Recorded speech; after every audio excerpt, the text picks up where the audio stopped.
The fluorescent lights of the CIA headquarters in Langley, Virginia, hummed their monotonous song at 11:47 p.m. Maria Santos pushed her cleaning cart down the polished corridor of the 7th floor, her rubber-soled shoes making no sound against the marble.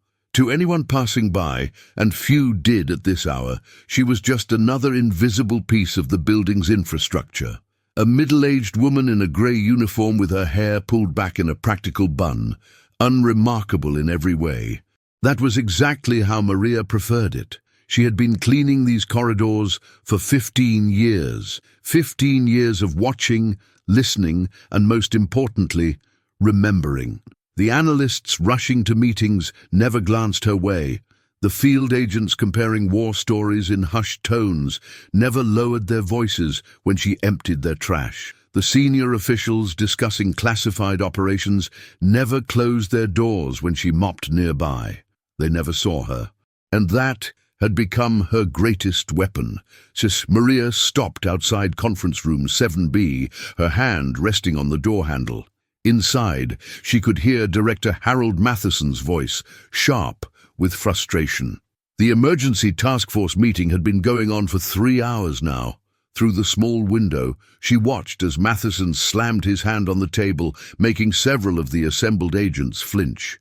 2 years! Matheson's voice carried through the door.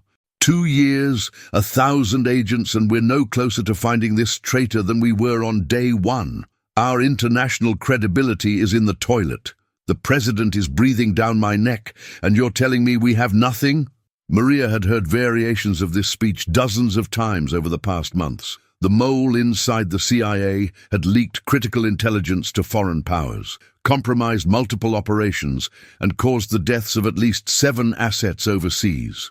The hunt had become an obsession that consumed the entire agency. Careers had been destroyed, reputations shattered, and still the traitor remained hidden. But Maria knew something they didn't.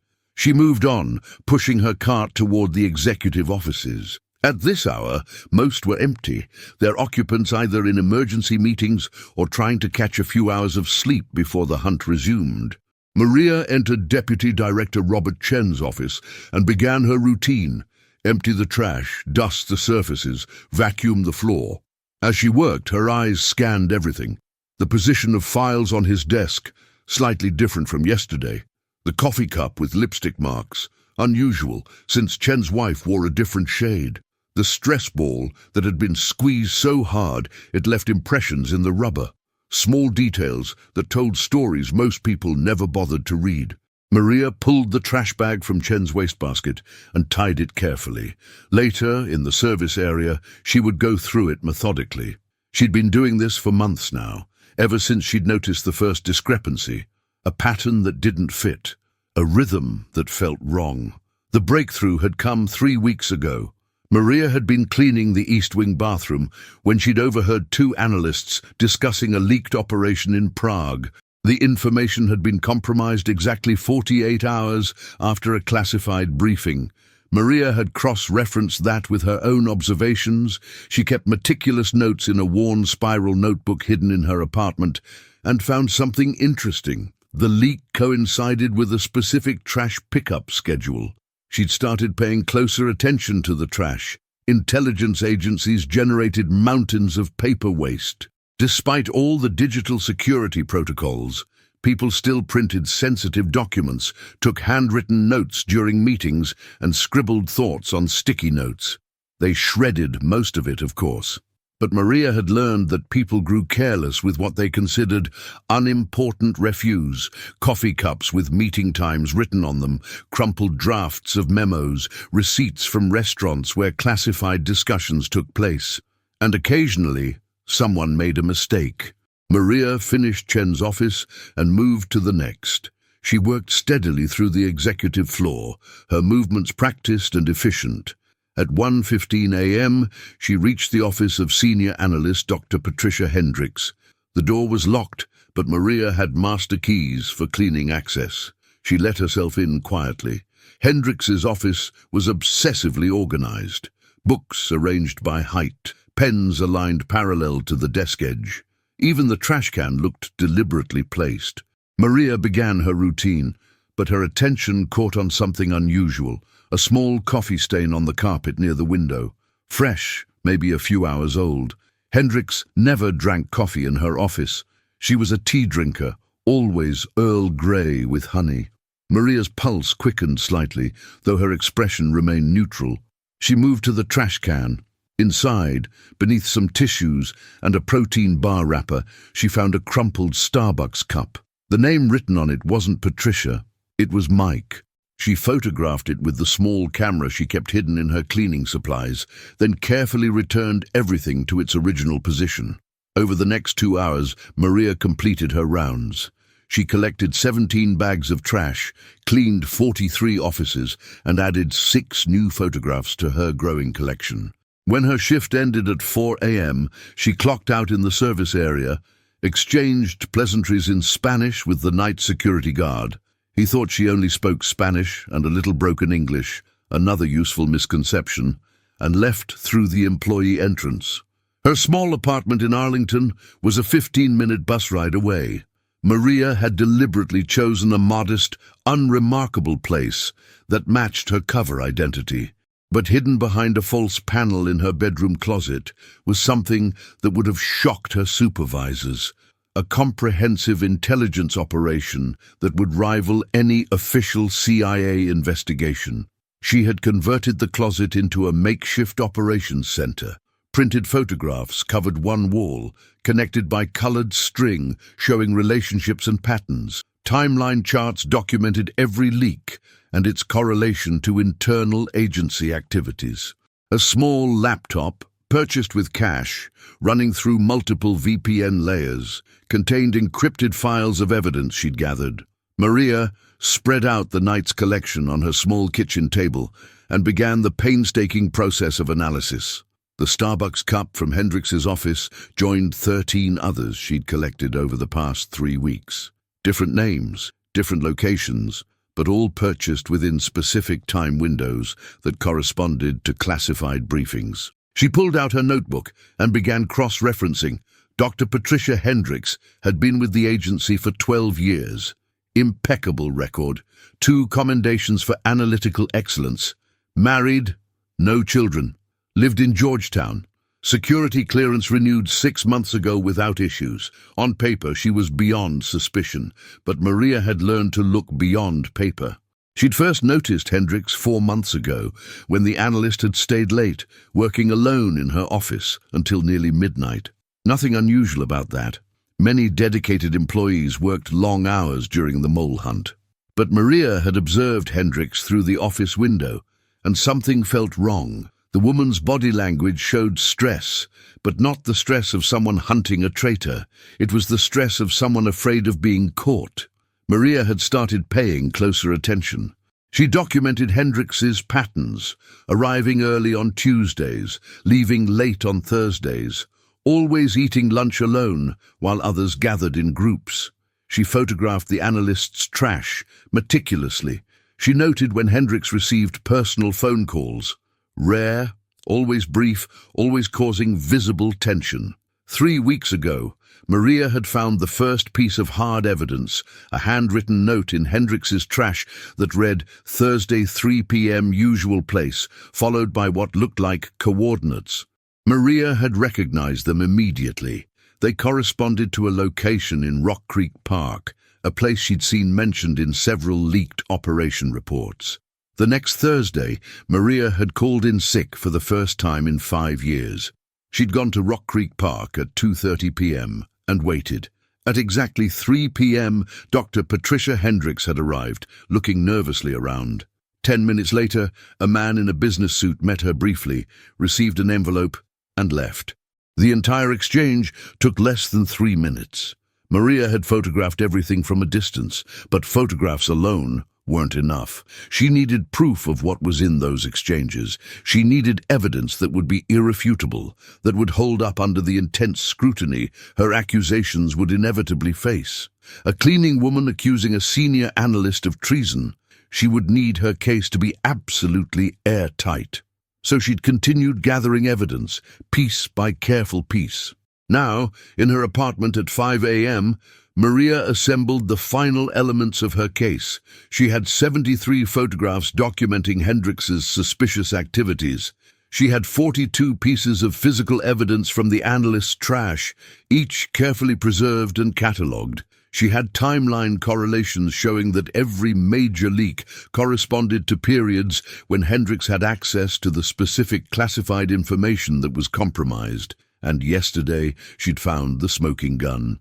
While cleaning Hendrix's office, Maria had noticed the analyst's computer screen was still on, displaying what appeared to be personal email. Maria normally wouldn't risk looking. Cameras monitored the offices, but something caught her eye. An email draft, not yet sent, containing detailed information about an upcoming operation in Moscow. Information that wouldn't be briefed to the full analytical team until tomorrow. Maria had memorized the email address it was being sent to. Later, using her own laptop, she traced it through multiple proxy servers to an account linked to Russian intelligence services. She had everything she needed. The question now was what to do with it. Maria made herself a cup of coffee, Colombian dark roast, the one luxury she allowed herself, and sat at her kitchen table staring at the evidence wall. 15 years of invisibility had given her something precious, credibility through anonymity. No one suspected her because no one thought about her. But the moment she came forward, that invisibility would shatter. She thought about her life before the CIA. Growing up in São Paulo, Brazil, the daughter of a police detective who taught her to observe, to notice details others missed. Her father had been killed investigating a corruption case when Maria was 19. She'd immigrated to the United States 2 years later, working multiple jobs to support herself while learning English, then French, German, Russian, Mandarin, and Arabic from library books and language learning apps. She'd taken the cleaning job at the CIA not out of lack of options, but out of curiosity. What better place to observe human nature than in the heart of American intelligence? She'd expected to work there a year or two before moving on.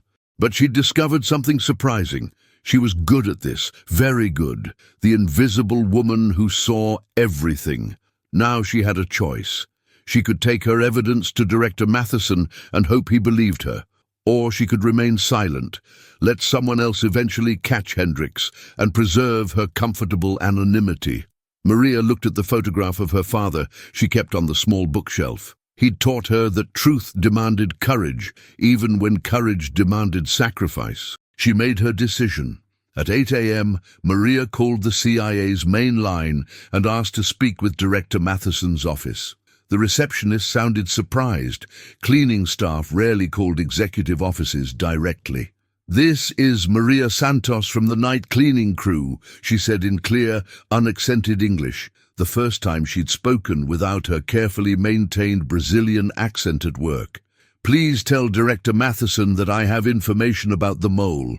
I'll be in his office at noon with evidence. It's urgent." She hung up before the receptionist could respond. Maria spent the next 3 hours preparing.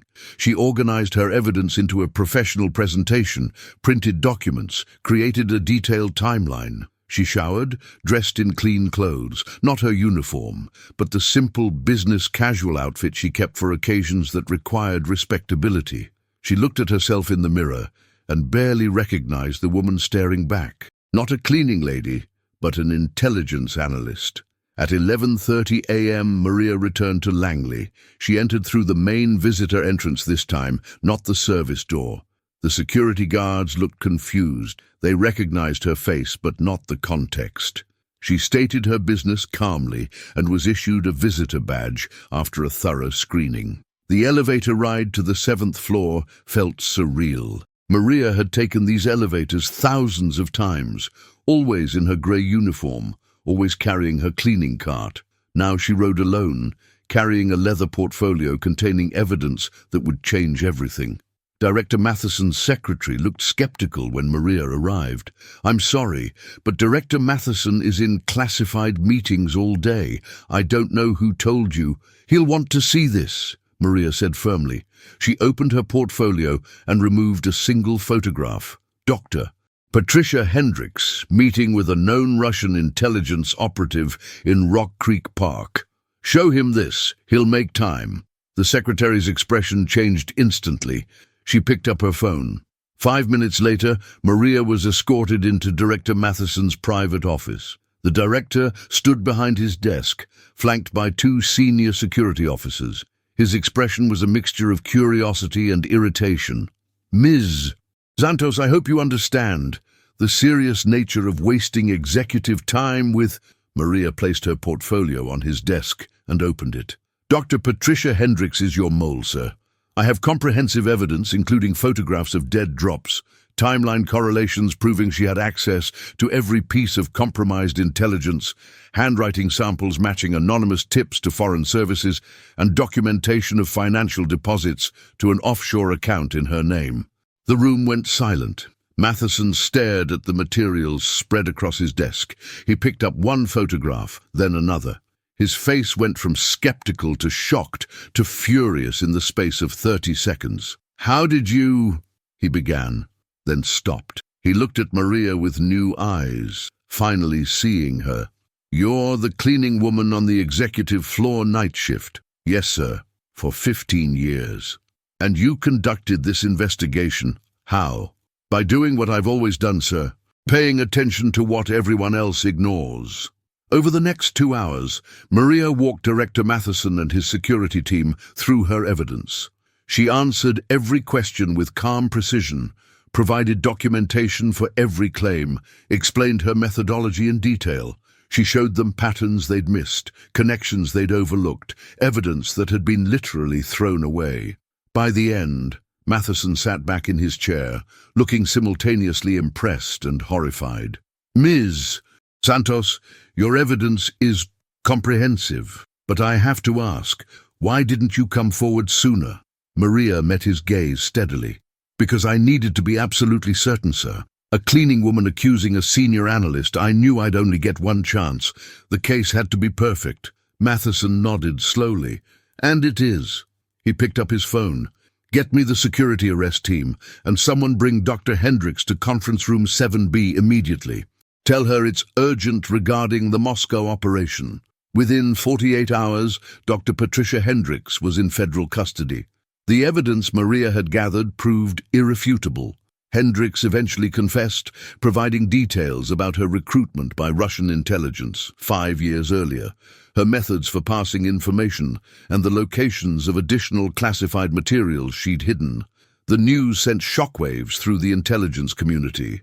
1,000 agents had failed where one cleaning woman succeeded. 1 week later, Maria was called back to Director Matheson's office. This time, she wasn't nervous.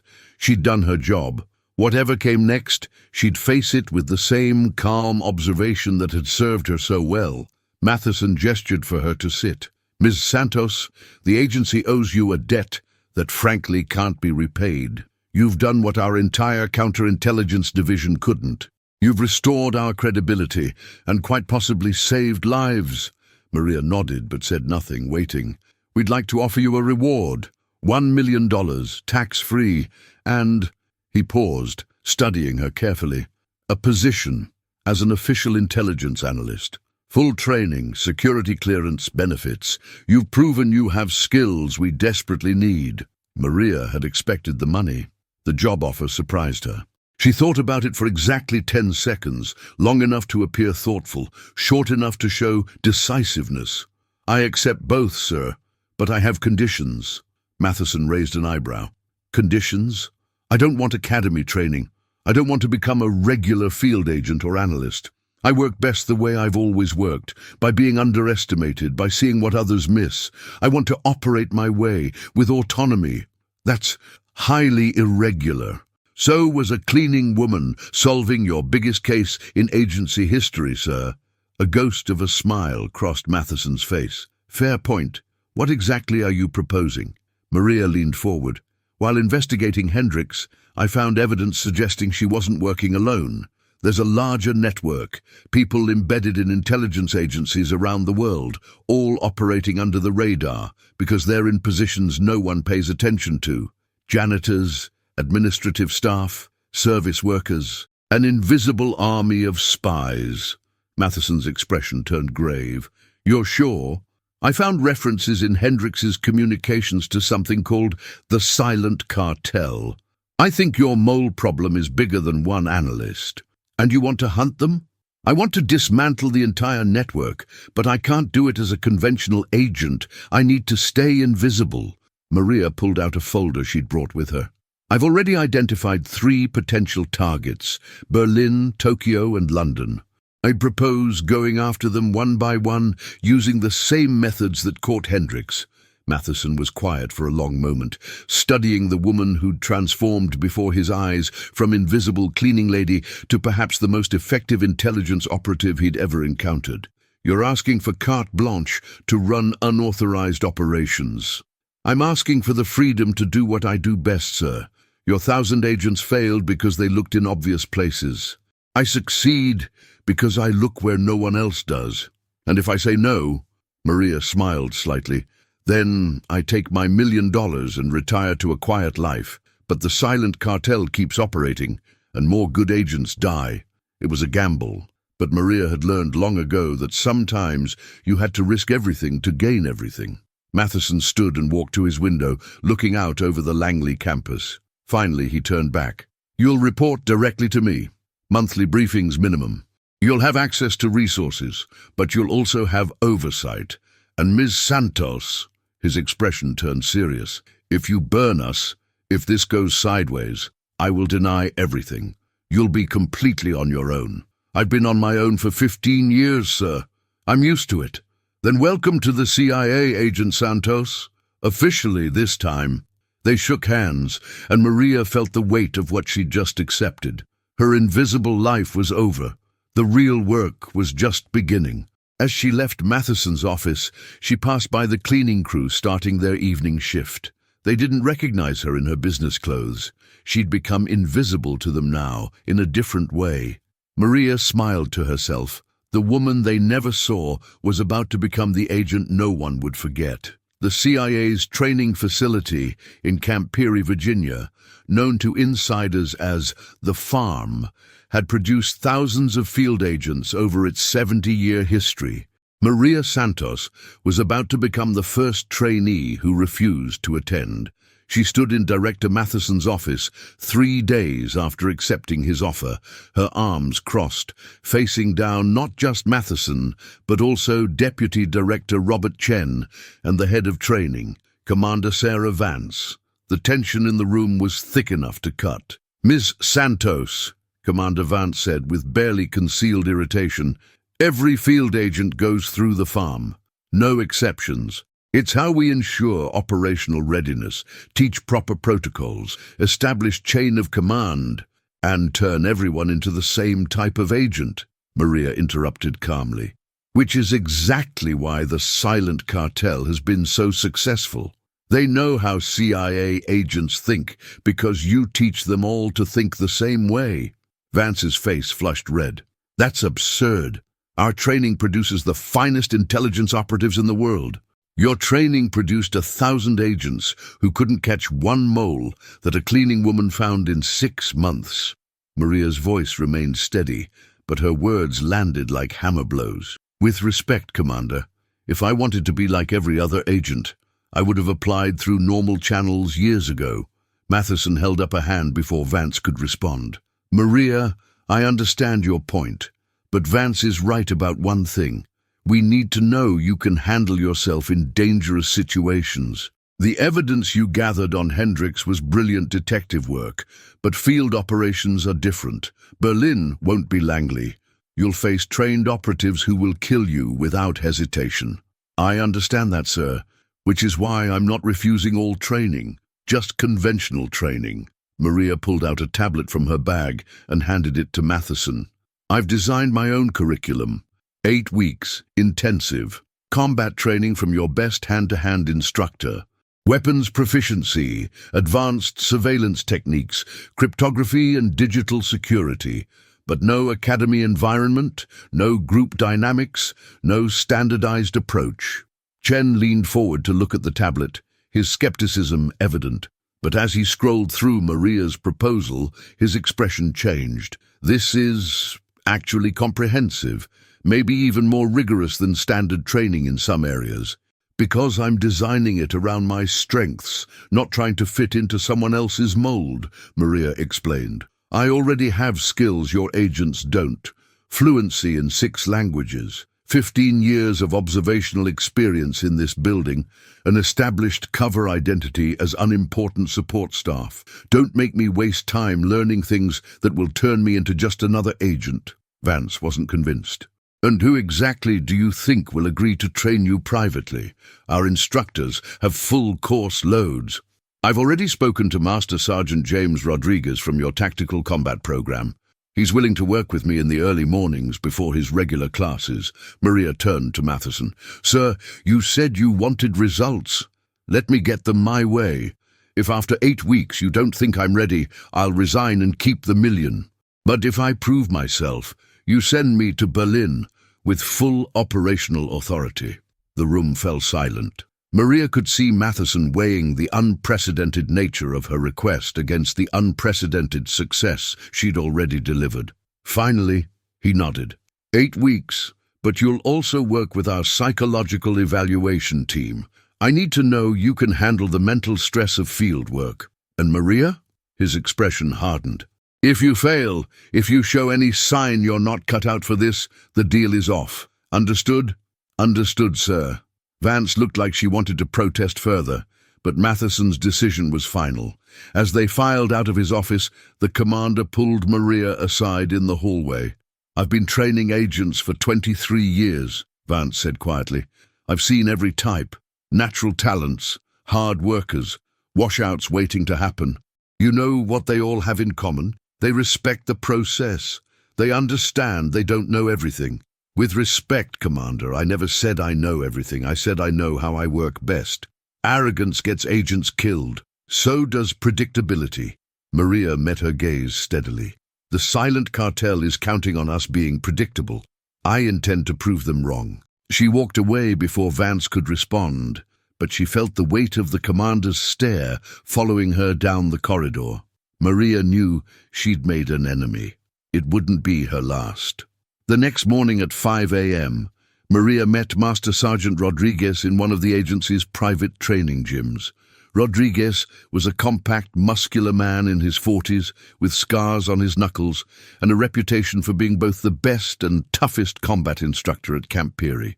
I agreed to this because Matheson asked me personally, Rodriguez said, as Maria set down her gym bag. But I'm telling you up front, I don't do gentle. You wanted private training? You got it. That means no classmates to help you, no one to compare yourself to, no one to hide behind when things get hard. Good, Maria said simply. Rodriguez raised an eyebrow.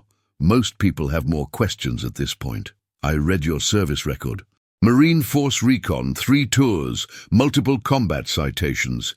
You know how to survive when you're outnumbered and out-resourced. That's exactly what I need to learn. For the first time, Rodriguez smiled slightly. All right, let's see what you've got. Attack me.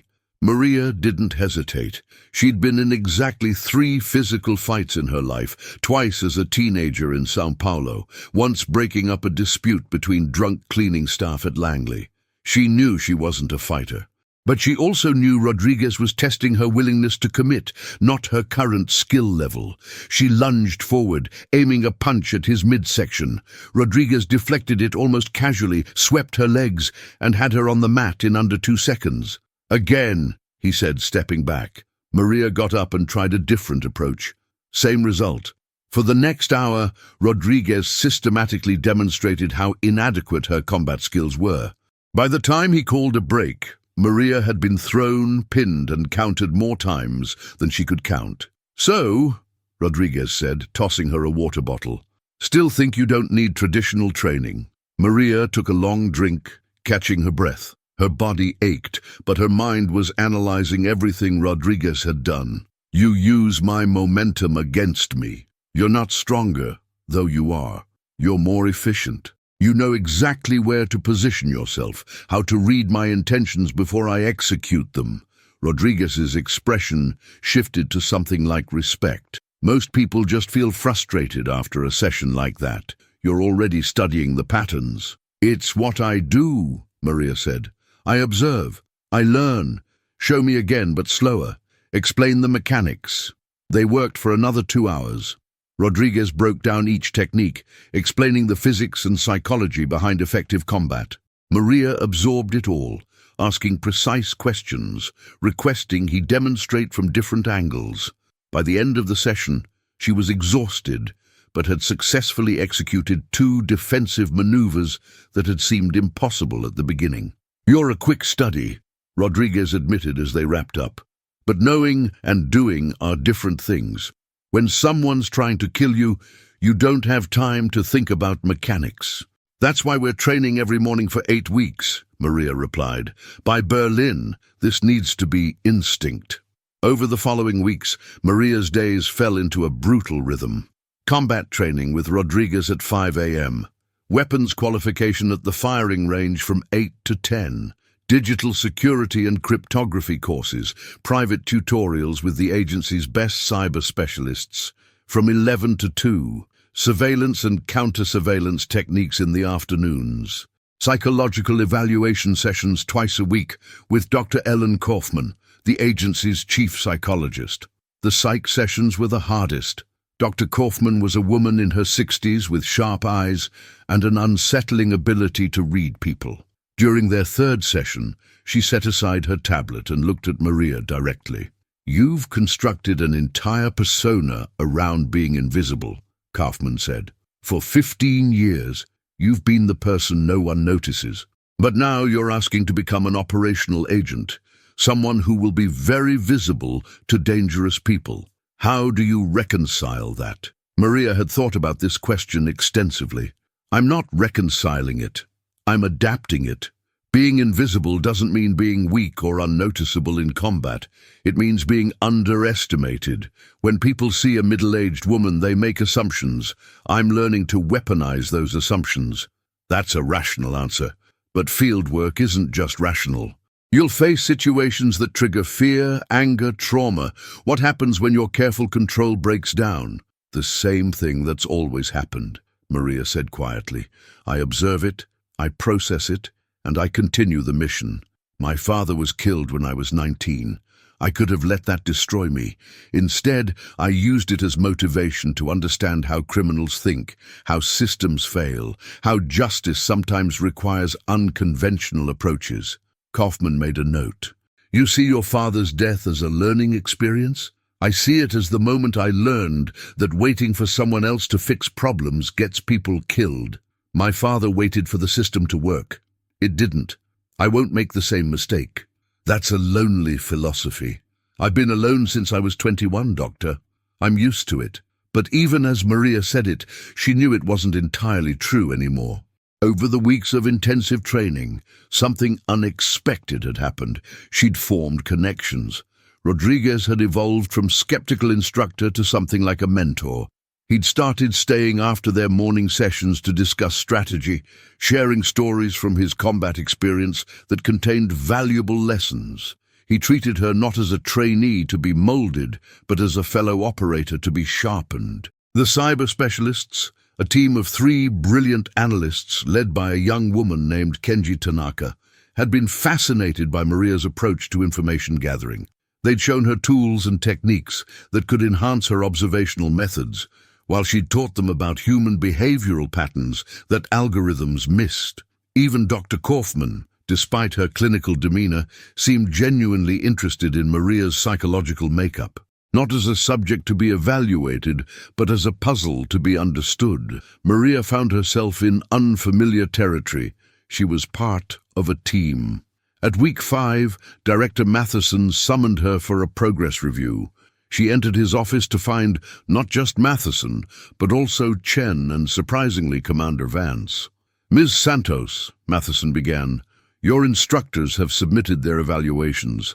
I'll be honest, the reports are mixed."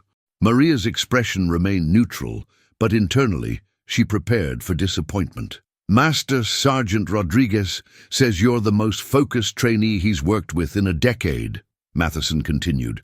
"Your combat skills have progressed remarkably, though he notes you'll never be an elite hand-to-hand fighter. However, your strategic thinking and ability to use environment and surprise to your advantage are exceptional." Chen picked up the summary. The cyber team says you've mastered advanced surveillance techniques and show an unusual aptitude for social engineering. Your language skills give you advantages most agents don't have. Weapons qualification is adequate, not exceptional, but functional. And Dr. Kaufman, Vance said, her tone still skeptical, says you show unusual psychological resilience, but also a concerning tendency toward isolation and self-reliance that may create operational vulnerabilities. Maria nodded slowly. In other words, I'm good at the technical aspects but don't play well with others. That's a reductive summary but not inaccurate, Matheson said. Which brings us to the question, are you ready for Berlin? No, Maria said flatly. The three officials looked surprised. I'm not ready for Berlin yet, Maria continued. I need 3 more weeks. Rodriguez and I have identified specific weaknesses in my close-quarters combat that need more work. The cyber team wants to train me on a new surveillance system they're developing, and frankly, I need more time at the range. Adequate weapons skills aren't good enough when lives are at stake. Vance looked grudgingly impressed. At least you're honest about your limitations. I've never lied about what I can and can't do, Commander. I've only insisted on the right to develop my skills in my own way. Maria turned to Matheson. Give me 3 more weeks. Then I'll be ready not just to go to Berlin, but to succeed there. Matheson exchanged glances with Chen and Vance. Finally, he nodded. 3 weeks. But Maria, I need to brief you on something. We've learned more about the Silent Cartel while you've been training. He pulled up a file on his screen. Hendricks gave us some information before her attorney shut down the interrogations. The cartel isn't just intelligence leaks. It's a full-spectrum operation. They have people embedded in corporations, governments, military installations, all in support positions, all invisible. How many? Maria asked. We don't know. Hendricks claims she never knew the full scope. The network is compartmentalized. She only had direct contact with 2 handlers, but she mentioned something else. Matheson's expression darkened. She said the cartel has someone inside every major intelligence agency in the world. CIA, MI6, Mossad, FSB, MSS, everywhere. Maria felt a chill. That's not just an intelligence network. That's preparation for something bigger. Exactly. We think the cartel is building toward a major operation. Something that requires having eyes and ears everywhere simultaneously. And you want me to find out what? Maria said. The Berlin target is a janitor at the German Federal Intelligence Service headquarters, Chen explained. Hans Müller worked there for 18 years. We have fragmentary evidence suggesting he's part of the network, but nothing solid. Your mission is simple. Confirm he's cartel, identify his contacts, and find out what they're planning. Simple, Maria repeated with a slight smile. Nothing about this is simple. Which is why we're sending you, Matheson said, because you understand that better than any conventional agent would. The final 3 weeks of training were the most intense. Rodriguez pushed Maria harder, simulating real combat scenarios with multiple opponents.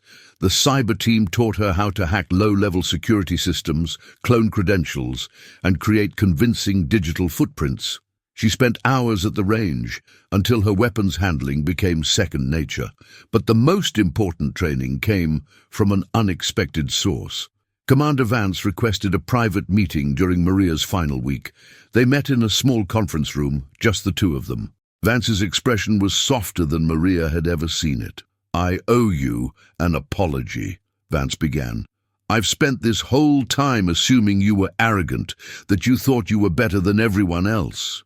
And now? Maria asked carefully. Now I think you're just different. And maybe different is what we need. Vance slid a folder across the table. This is everything we know about deep cover operations, the psychological toll, the isolation, the constant danger of discovery. I've run more agents through this process than I can count. Most of them burn out within 2 years. Maria opened the folder and saw psychological profiles, case studies, cautionary tales of agents who'd lost themselves in their covers. Why show me this? She asked. Because I was wrong about you needing traditional training. But I'm not wrong about the dangers you'll face. You're about to spend months, maybe years, living a lie. You'll be surrounded by people who will kill you if they discover who you really are. And unlike most agents, you won't have a team nearby for support. Vance's eyes held genuine concern. You'll be truly alone, Maria. I need to know you understand what that means. Maria thought about her 15 years at Langley, the countless nights cleaning offices while analysts and agents worked on missions that never acknowledged her existence. The isolation she'd felt even while surrounded by people. I've been alone most of my life, Commander. This won't be that different. It will be, Vance said firmly, because this time the loneliness will be weaponized against you. The cartel will look for weaknesses. They'll test you. They'll try to break you. And if they succeed, you won't just fail the mission, you'll die. Then I won't fail. Vance studied her for a long moment, then nodded slowly. No, I don't think you will. Good luck in Berlin, Agent Santos. Prove me right about you. On her last day before deployment, Maria returned to her apartment in Arlington. The $1 million sat in a secure bank account, untouched except for what she'd spent on specialized equipment for Berlin. She'd drafted a will, leaving everything to a scholarship fund for children of police officers killed in the line of duty, a tribute to her father. She looked at her operations center one final time, the wall of evidence that had led to Hendrix's arrest. She'd need to dismantle it before she left. But first, she added one new element. A map of Berlin with 3 locations marked in red. Hans Müller's home, his workplace, and the location where intelligence suggested he made his dead drops. Maria photographed the wall, encrypted the images, and stored them on a secure server only she could access. Then she systematically destroyed everything physical, burning papers, wiping hard drives, leaving no trace of the investigation that had changed her life. Tomorrow, she would board a plane to Berlin as Marianne Schmidt, a middle-aged German immigrant returning home after years in America, looking for cleaning work to support herself. The cover was perfect, because it was so close to the truth that she could inhabit it naturally. But tonight, she was still Maria Santos. Still the woman who'd spent 15 years invisible. Still the woman who'd caught a traitor that thousands had missed. She poured herself a small glass of whiskey, another tribute to her father, who'd always said important moments deserved acknowledgement, and raised it toward his photograph. "I'm going to finish what you started, Papa," she said quietly in Portuguese. "I'm going to prove that one person who sees clearly can change everything."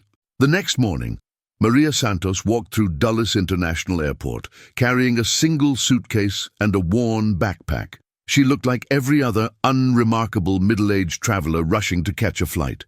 No one looked twice at her. Perfect. On the plane, as Washington disappeared below the clouds, Maria closed her eyes and began the mental transformation. By the time the plane landed in Berlin 9 hours later, Maria Santos, CIA agent, would be gone. Marianne Schmidt, invisible cleaning woman with secrets to uncover, would take her place. The Silent Cartel had no idea what was coming for them. The late October rain fell steadily on Berlin's streets as Marianne Schmidt stepped off the U-Bahn at Alexanderplatz station. She carried a faded umbrella and wore a practical grey coat that had seen better days, the uniform of someone who couldn't afford better. Her German was flawless, carrying the slight accent of someone who'd grown up in Munich before emigrating years ago. No one gave her a second glance. Perfect. Maria, now fully inhabiting her Marianne persona, had been in Berlin for 3 days.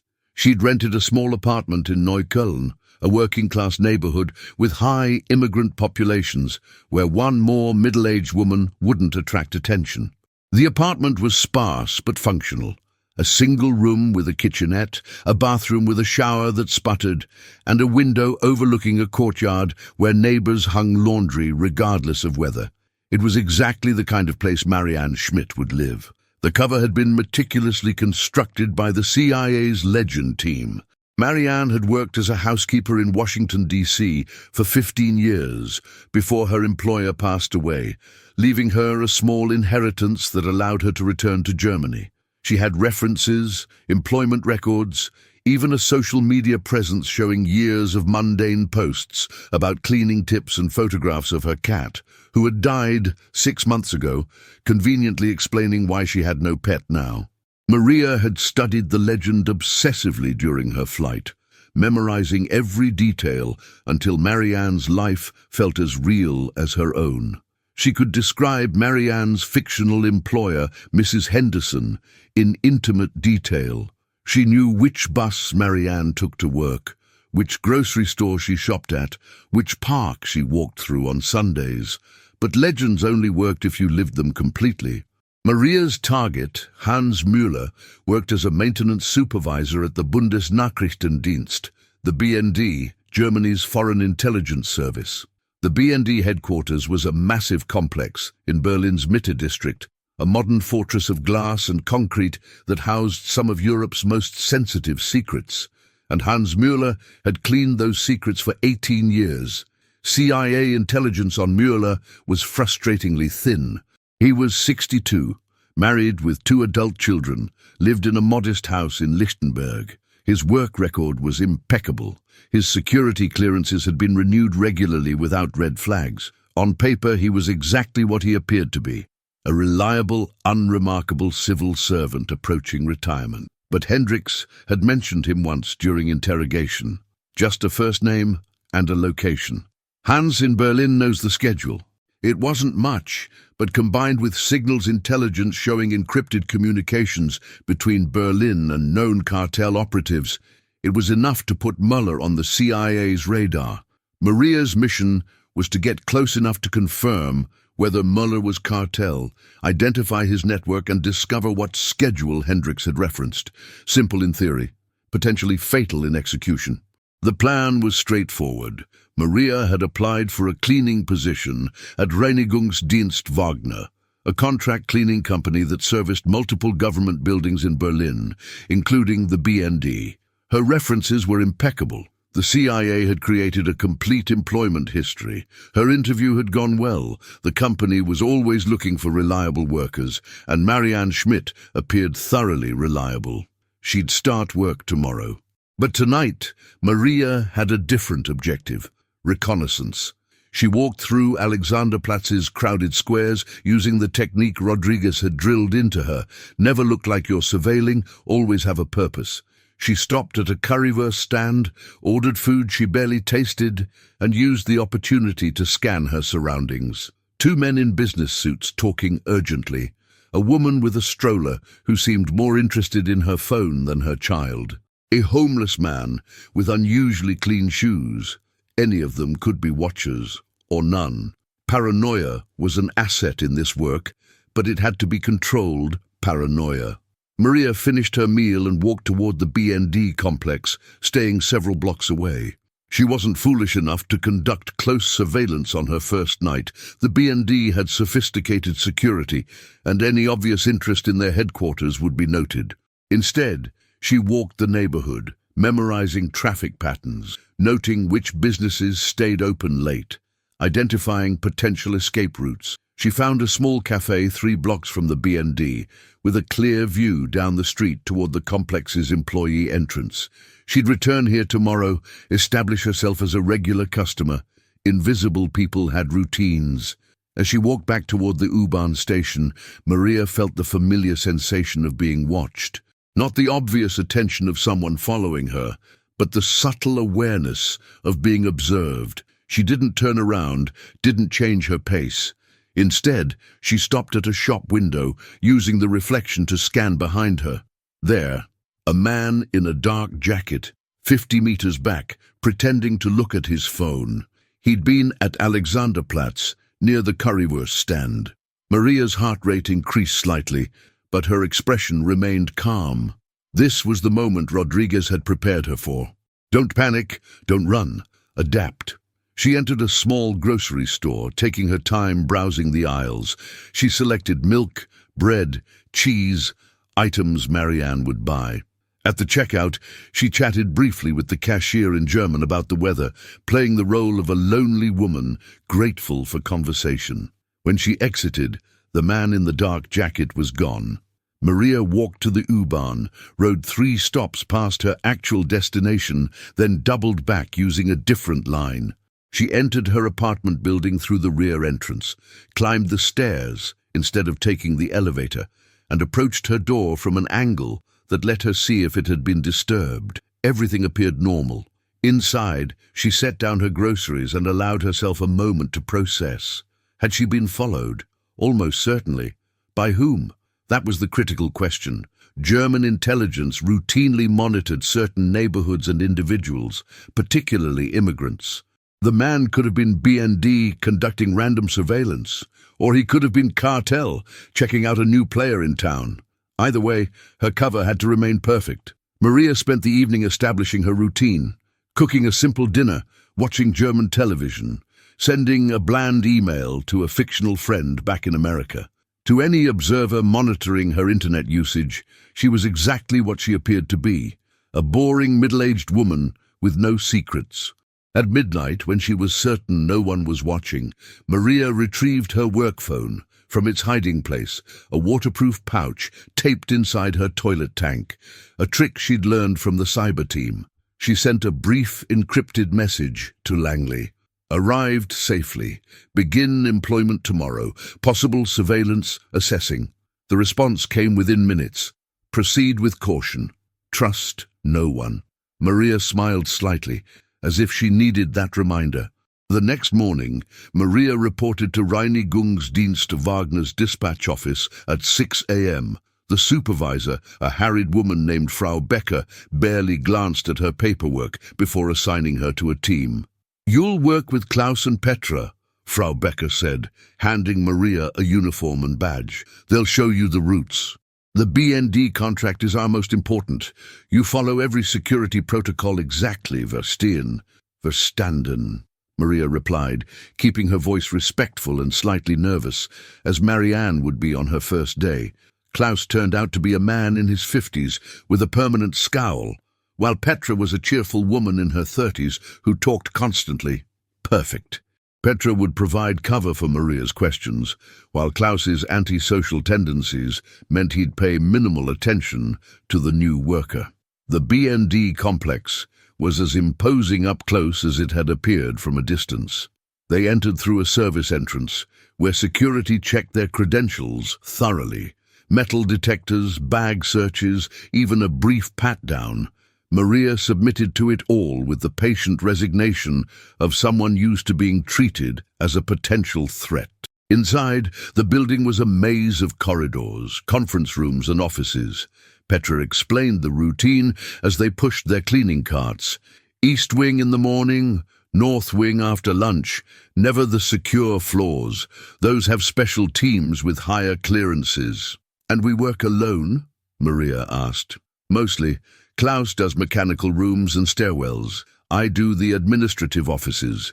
You'll start with the public areas, lobbies, bathrooms, break rooms. Once they trust you, maybe you get better assignments." "How long does that take?" Petra shrugged. "Depends. Some people work here for years, cleaning the same bathrooms. Others move up fast if they're reliable and quiet." She lowered her voice conspiratorially. "The trick is being invisible. The intelligence people hate being reminded that support staff exist. You clean around them like you're a ghost. They eventually forget you're human." Maria absorbed this with a neutral expression, but internally she was already adjusting her strategy. Petra had just described exactly how the cartel operated. Become so invisible that people conducted secret business in your presence. Over the next 2 weeks, Maria established herself at the BND. She was punctual, thorough, and forgettable. She learned the building's rhythm, which offices were occupied when, which analysts worked late, which security guards were friendly, and which were suspicious. And she began her search for Hans Müller. Finding him proved easier than expected.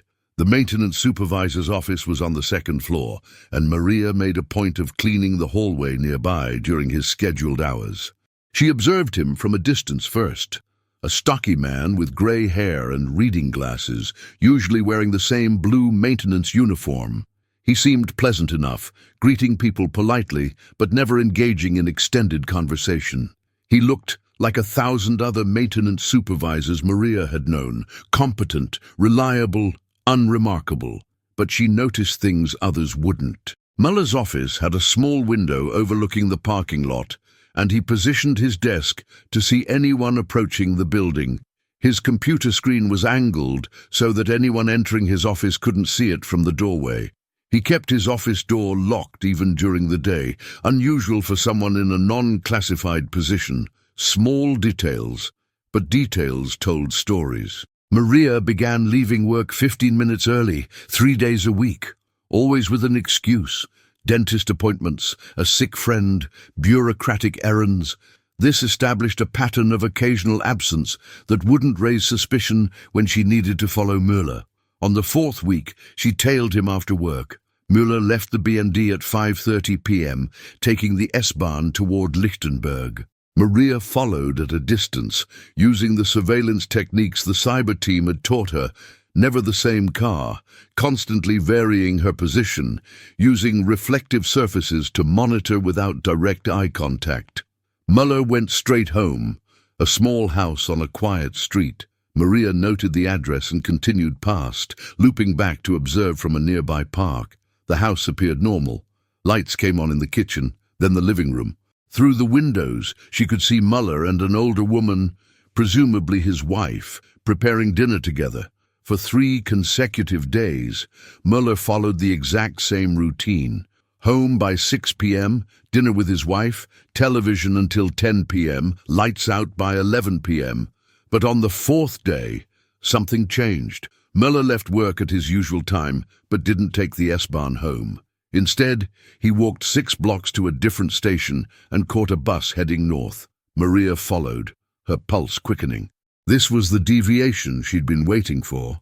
The bus traveled through Prenzlauer Berg, eventually stopping near Mauer Park. Müller got off and walked into the park, his hands in his pockets, moving with purpose. Maria followed at a distance, using other pedestrians for cover. The park was busy with evening joggers and dog walkers. Müller walked to a specific bench near a playground and sat down, checking his watch. 6:47 p.m. Maria positioned herself at a nearby cafe table with a clear view, ordering coffee she didn't want. She pulled out a book. Part of her Marianne character always carried a worn paperback and pretended to read while watching through the cafe's window. At 7 p.m. exactly, a woman approached Müller's bench. She was in her 40s, athletic build, wearing running clothes and earbuds. She sat at the opposite end of the bench, never looking at Müller directly. They didn't speak, didn't acknowledge each other, but Maria saw the woman set down a water bottle on the bench between them. Müller waited exactly 2 minutes, then picked up the bottle. His own was still full in his other hand, and placed his empty bottle where hers had been. The woman finished her rest, picked up Müller's bottle and jogged away. Classic dead drop, so smooth that anyone watching casually would see nothing but 2 strangers coincidentally sharing a bench. Maria photographed the entire exchange with the micro camera embedded in her watch, a gift from the cyber team. She then faced a critical decision: follow the woman or stay with Müller. She chose the woman. Müller was the known quantity. She could return to him, but this woman represented a new thread. Maria left cash for her coffee and exited the cafe, trailing the jogger at a distance. The woman ran through the park for another 15 minutes, legitimately exercising, establishing her cover, then stopped at a parking garage. She entered a late-model Audi, removed her running clothes to reveal business attire underneath, and drove away. Maria memorized the license plate and returned to the park. Müller was gone, but she hadn't expected him to linger. She sat on the same bench, using her phone to appear distracted while actually scanning for surveillance cameras. There, 2 city cameras with overlapping coverage of the bench. The CIA could potentially access that footage, but it would require official channels that might alert the BND to foreign interest. Better to rely on her own observations. Back in her apartment that night, Maria compiled her findings. She uploaded the photographs through encrypted channels and wrote a detailed report. The woman's license plate traced to a registered vehicle owned by Heike Richter, listed as a marketing consultant. But a deeper search, one the CIA conducted on Maria's behalf, revealed something more interesting. Heike Richter had worked for the BND for 8 years before leaving to start her consulting business 3 years ago. Her clients were all European companies, but her travel patterns showed frequent trips to cities where intelligence agencies were headquartered: London, Paris, Rome, Vienna. Another cartel operative, Maria was certain. Over the next 3 weeks, Maria documented a pattern. Muller met with 3 different people at various locations around Berlin. Always dead drops, always precise timing, never direct communication that could be recorded. The first contact was Richter, the marketing consultant who met Muller every Thursday at Mauer Park. The second was a man who worked at the Turkish embassy, passing information during what appeared to be chance encounters at a specific coffee shop. The third was a woman who ran a small bookstore in Kreuzberg. Muller browsed books there every Monday, always leaving with a purchase and always placing his selected book on a specific shelf before bringing a different one to the counter. 3 contacts, 3 different operational methods, all operating under the radar of official intelligence monitoring. Maria documented everything, building a comprehensive map of Muller's network, but she still didn't know what they were planning. The schedule Hendricks had mentioned remained a mystery. The break came from an unexpected source. Maria had cultivated a friendly relationship with one of the BND's senior administrative assistants, a talkative woman named Ingrid, who loved to gossip during coffee breaks. Ingrid didn't have classified access, but she saw everything that happened in the administrative sphere: meeting schedules, travel arrangements, personnel movements. "It's chaos right now," Ingrid complained over coffee one morning. "They're planning this massive security conference in 3 months. Intelligence chiefs from 20 countries, all here in Berlin. The logistics are a nightmare." Maria's attention sharpened, though she kept her expression mildly sympathetic. "That sounds stressful. You have no idea. The secure locations, the coordination, the backgrounds checks on everyone who'll be in the building. And of course, the director wants perfect cleanliness. He's paranoid about anyone finding so much as a stray paperclip that might have information on it." "When is it exactly?" "January 15th. 3 days of meetings at a secure facility they're not even telling us about yet. All I know is I'll be working overtime, coordinating transportation and accommodations." Maria nodded sympathetically, but her mind was racing. A gathering of 20 intelligence chiefs. If the cartel wanted to strike at multiple agencies simultaneously, this would be the perfect opportunity. That night, she sent an urgent encrypted message to Langley. "Potential target identified. International Intelligence Summit, Berlin, January 15th. Request immediate analysis of threat potential." The response came from Director Matheson himself. "Confirmed. Summit is real and highly classified. If cartel knows details, we have another leak. Continue investigation, but exercise extreme caution." Maria knew what that meant. She was getting close to something big, and getting close meant getting dangerous. The danger arrived sooner than expected. 2 days later, Maria was cleaning a conference room on the 3rd floor when she noticed something wrong. A small camera, not official BND equipment, positioned to cover the room's main table. It was well hidden, disguised as part of the smoke detector, but Maria's trained eye caught the telltale lens reflection. Someone was conducting unauthorized surveillance inside the BND headquarters. Maria pretended not to notice, finished her cleaning, and left. But her mind was working through implications. The camera could belong to German intelligence conducting an internal security operation, or it could be cartel, gathering information about the summit planning. Either way, Maria had just walked into an active surveillance operation. That evening, as she left work, Maria felt the familiar sensation of being watched again.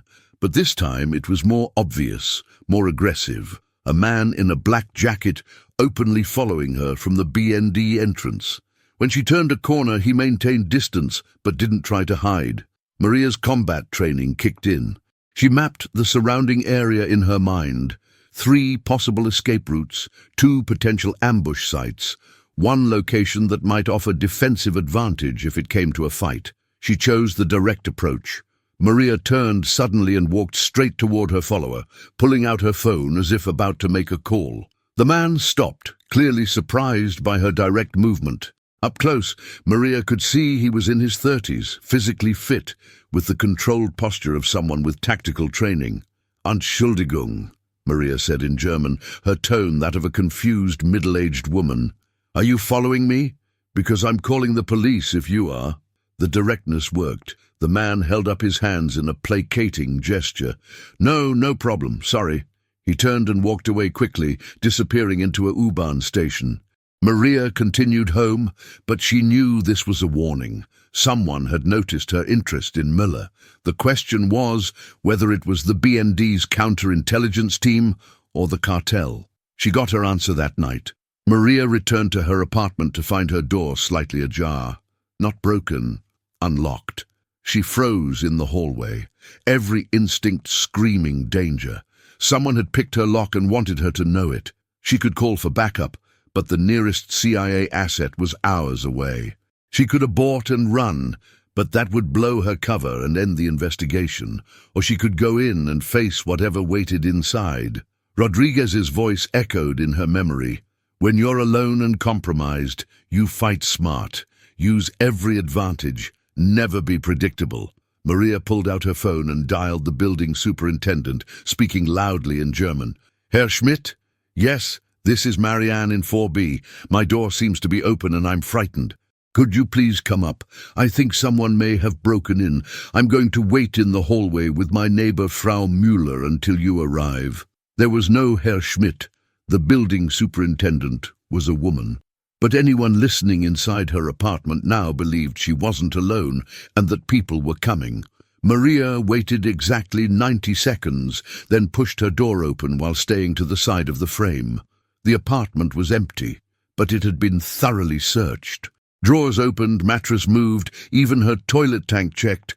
They'd found her hidden phone. It sat on her kitchen counter beside a single typed note in German. You're being watched. Stop asking questions. This is your only warning. Maria stared at the note, her mind calculating possibilities. Her cover wasn't completely blown. If they knew she was CIA, she'd be dead or arrested, not warned. But someone knew she was more than a simple cleaning woman. She had a choice to make. Abort the mission and preserve her life, or double down and risk everything to uncover the cartel's plan. Maria thought about the 20 intelligence chiefs who would gather in Berlin in 2 months.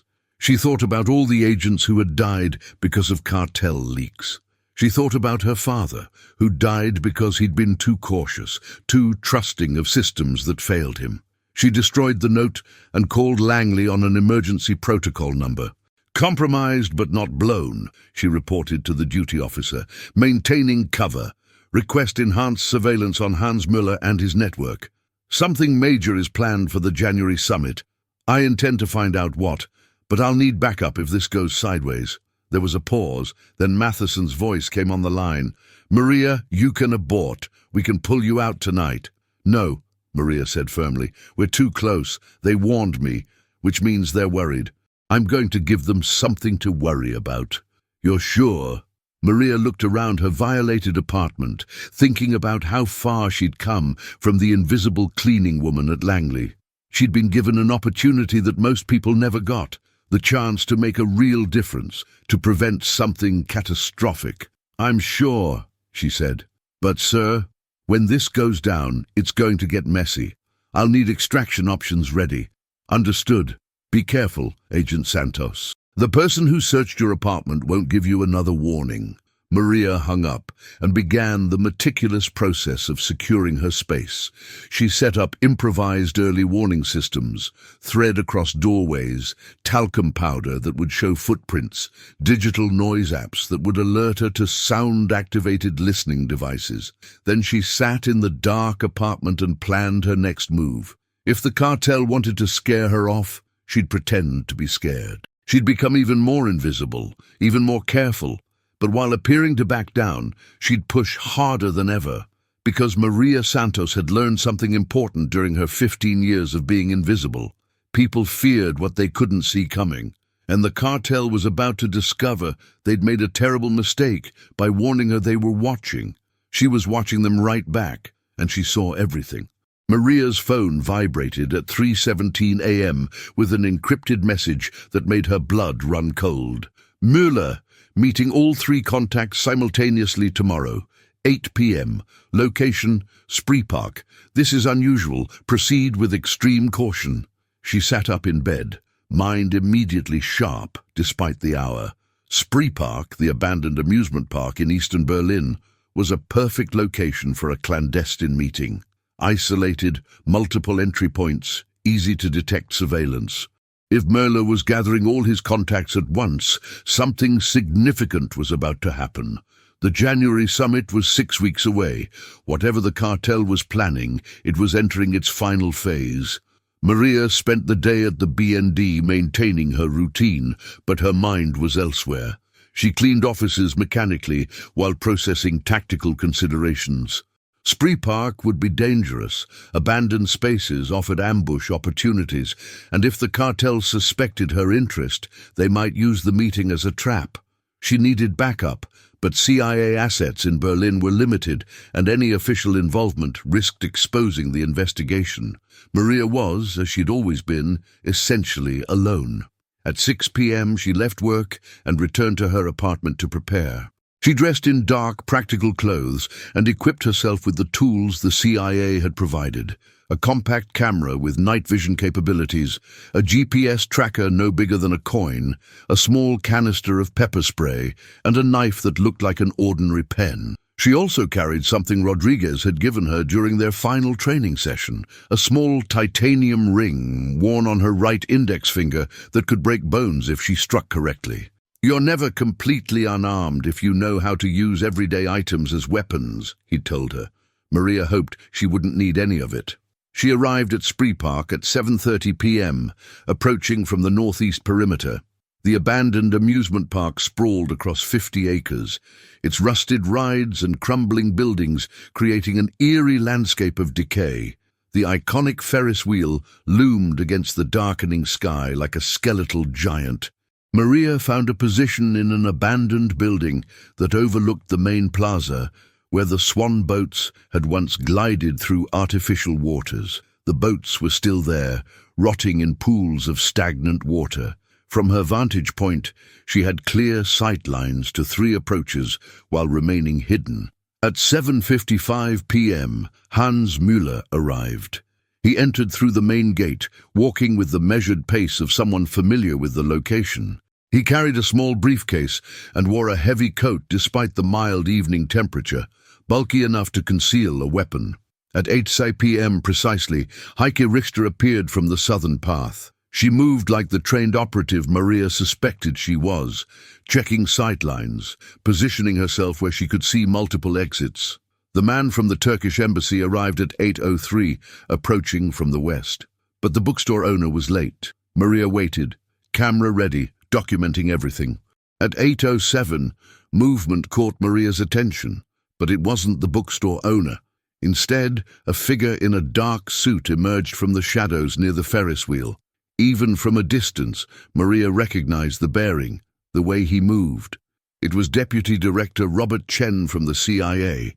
Maria's heart nearly stopped. She pressed herself against the wall, camera forgotten, mind racing through impossible implications. Chen was here, in Berlin, at a cartel meeting.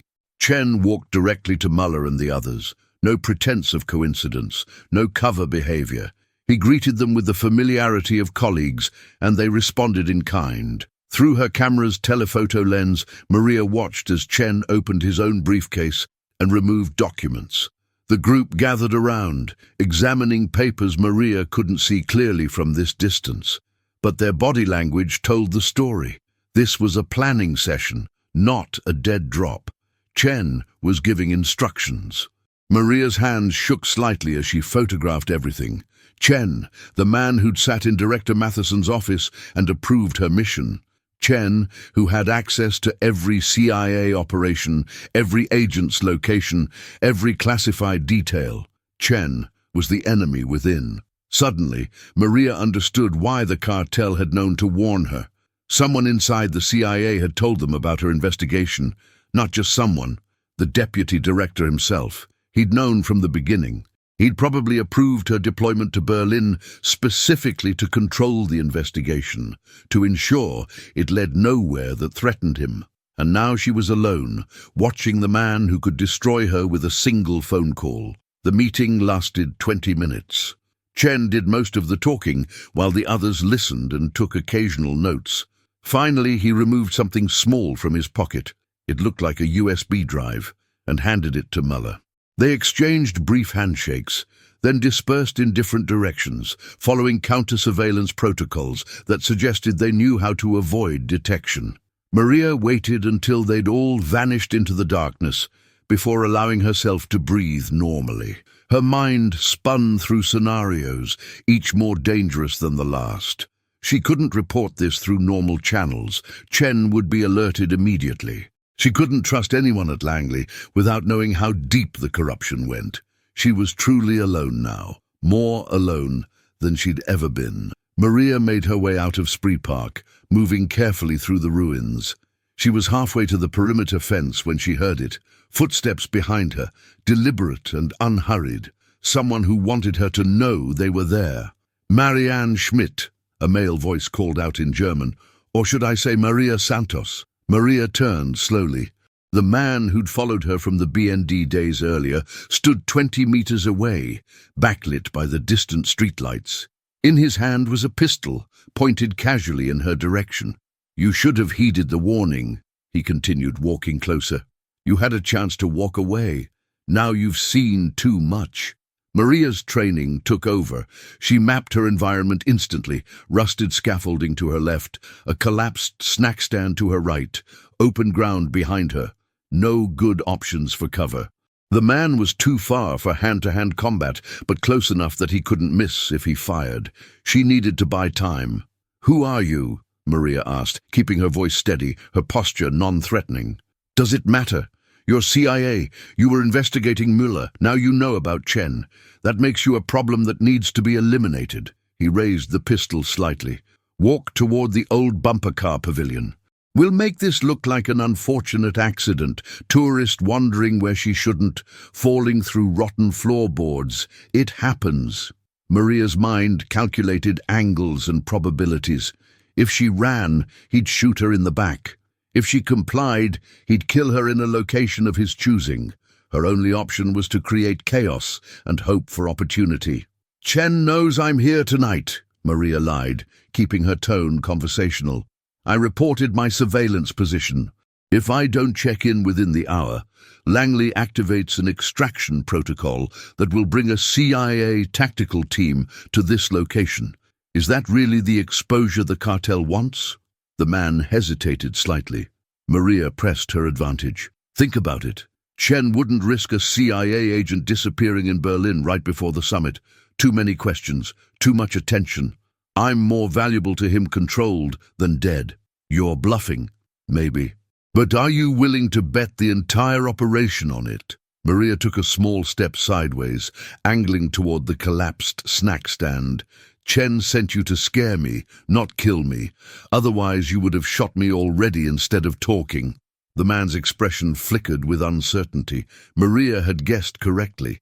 He was following orders, and those orders probably included bringing her in for questioning, not immediate execution. She took another step. "Stay where you are," the man commanded, but his voice held less certainty. Maria's hand moved to her coat pocket slowly, as if reaching for a phone. "I'm just going to call my handler. We can sort this out." The man moved forward quickly, reaching to stop her. It was the opening Maria needed. She spun toward the collapsed snack stand, using it for momentary cover as the man fired. The bullet struck wood instead of flesh. Maria kept moving, zigzagging between obstacles, using every piece of cover Rodriguez had taught her to maximize. 2 more shots. One grazed her left arm, a burning line of pain she forced herself to ignore. She reached the old bumper car pavilion and dove through a broken window, rolling and coming up behind a concrete pillar. The man was coming. She could hear his footsteps, careful but determined. Maria assessed her resources. Pepper spray, useless at anything but close range. The penknife, same problem. The titanium ring, only effective in hand-to-hand combat. She needed to change the equation. She grabbed a piece of broken glass from the floor and threw it toward the far side of the pavilion. It shattered loudly against metal. The man fired toward the sound, exactly as she'd hoped. While he was focused on the noise, Maria circled behind a row of corroded bumper cars, moving with the silence that 15 years of cleaning had taught her. She came up behind him as he peered into the darkness, searching for her. Maria kicked hard at the back of his knee, a move Rodriguez had drilled into her repeatedly. The man stumbled, his gun hand swinging around. She grabbed his wrist with both hands, using her body weight to force the weapon away from her, while striking his elbow joint with the titanium ring. The impact produced a satisfying crack. The man screamed, and the gun clattered to the ground. Maria didn't hesitate. She drove her knee into his solar plexus, then struck his throat with an open palm strike, exactly as Rodriguez had taught her. The man collapsed, gasping for air. Maria kicked the gun away and stood over him, her own breath coming fast, her wounded arm throbbing. "Who sent you?" she demanded in German. "Was it Chen directly, or someone else?" The man just glared at her, clutching his broken arm. Maria picked up his gun, a Glock 19, she noted with the detached clarity that came from adrenaline. She checked the chamber. Still loaded. She pointed it at him with steady hands. "I'm going to ask one more time. Who gave you orders tonight? Chen?" "You're already dead," the man spat. "You just don't know it yet. The cartel has people everywhere. Even if you escape Berlin, even if you make it back to Langley, you'll never know who to trust." "Then I'll trust no one," Maria said. She struck him hard with the pistol grip and he slumped unconscious. Maria zip-tied his hands and feet, using industrial ties from her pocket, another gift from the training team, then searched him quickly. Wallet with German identification that was probably fake, a phone locked with biometrics, and interestingly a BND security badge. The cartel had people inside German intelligence too. The corruption was even deeper than she'd imagined. Maria took photos of everything, then disabled the phone by removing its SIM card and battery. She left the man tied in the pavilion, someone would find him eventually, and made her way out of Spree Park as quickly as her wounded arm allowed. She needed medical attention, but hospitals ask questions. Instead, she went to a 24-hour pharmacy, bought first aid supplies, and treated the graze wound in a public bathroom. The bullet had torn through flesh but missed anything vital. She cleaned it, applied antibiotic ointment and bandaged it tightly. It would scar, but she'd survive. The bigger problem was what to do with what she knew. Chen was cartel. That meant any communication through normal CIA channels was compromised. But Matheson needed to know. The January summit was 6 weeks away, and if Chen was coordinating the operation, it meant the cartel planned something catastrophic. Maria made her way to an internet cafe in a neighborhood far from her apartment. She created a new email account using false credentials and composed a message to Director Matheson's personal email, an address she'd memorized during her time at Langley, but that wasn't part of official CIA systems. Subject, "From your cleaning lady. Urgent. Body. Spree Park tonight. Photos attached. The deputy knows everything. I'm burned but continuing.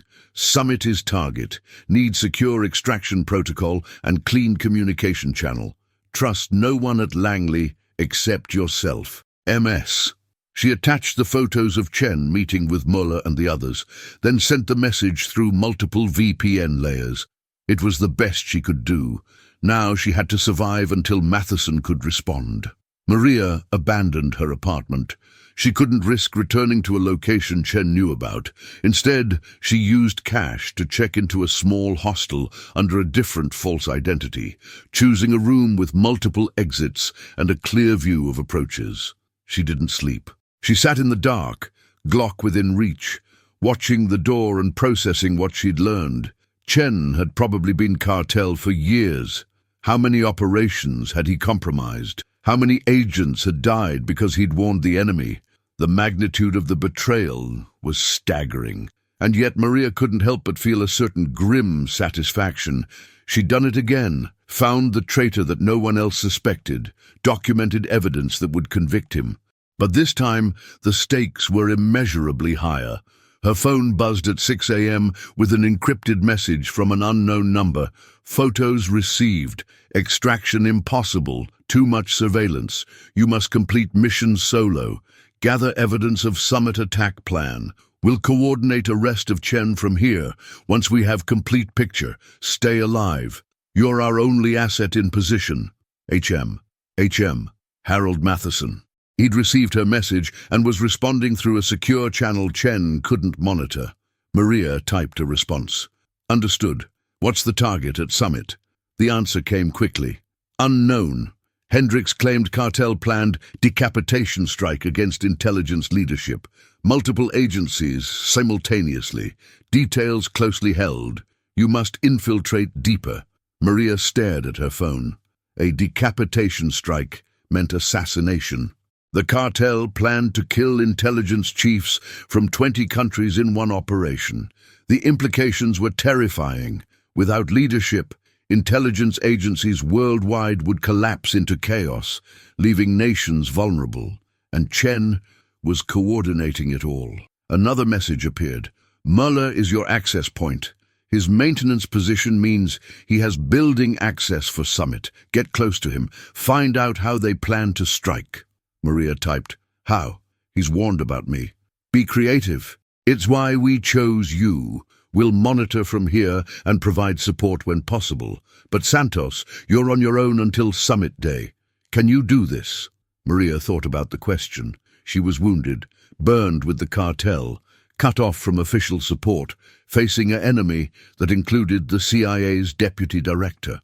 The smart play was to extract, regroup, let someone else finish the mission.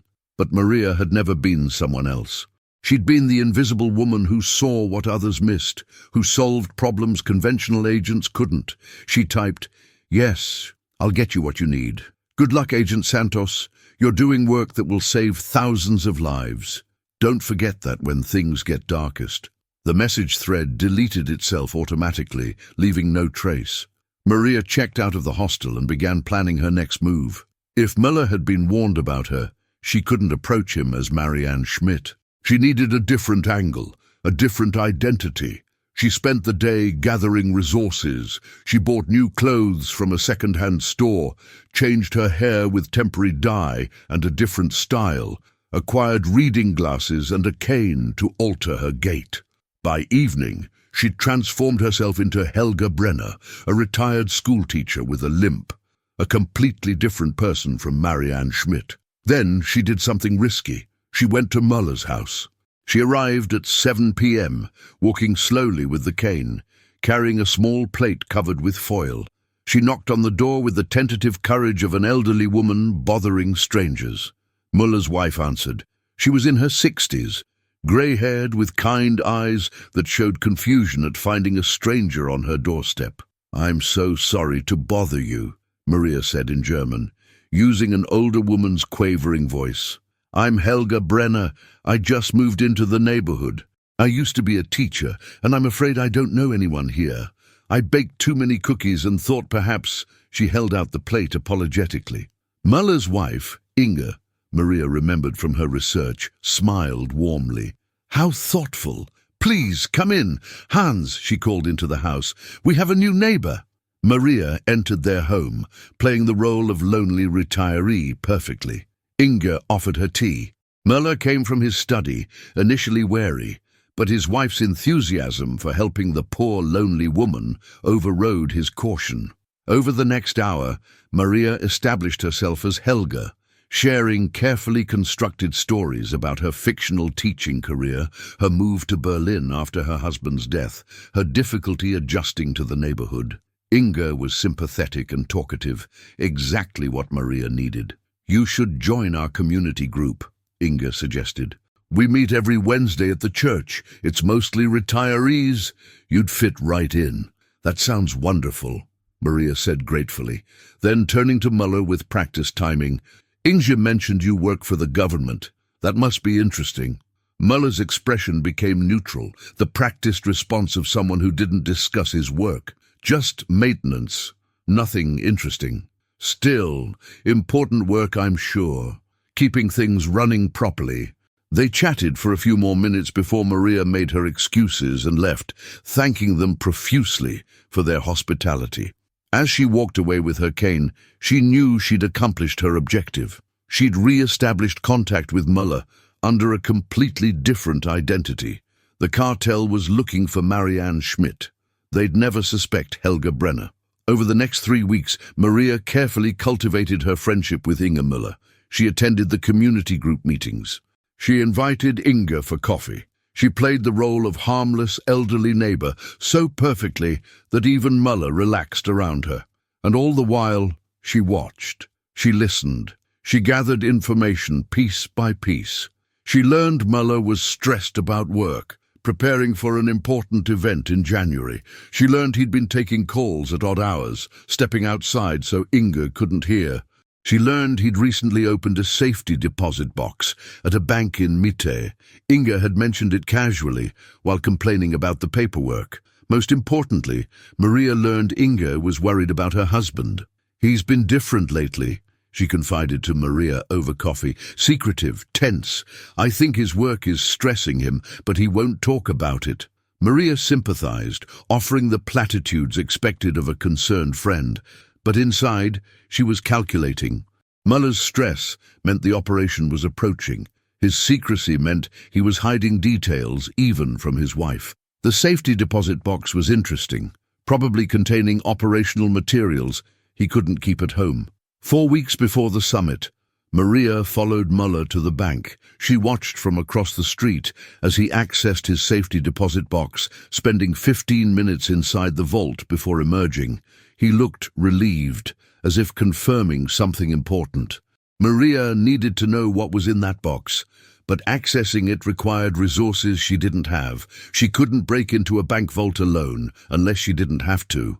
That night, Maria sent another message to Matheson through their secure channel. Need bank box accessed. Details attached. This is where operational materials are stored.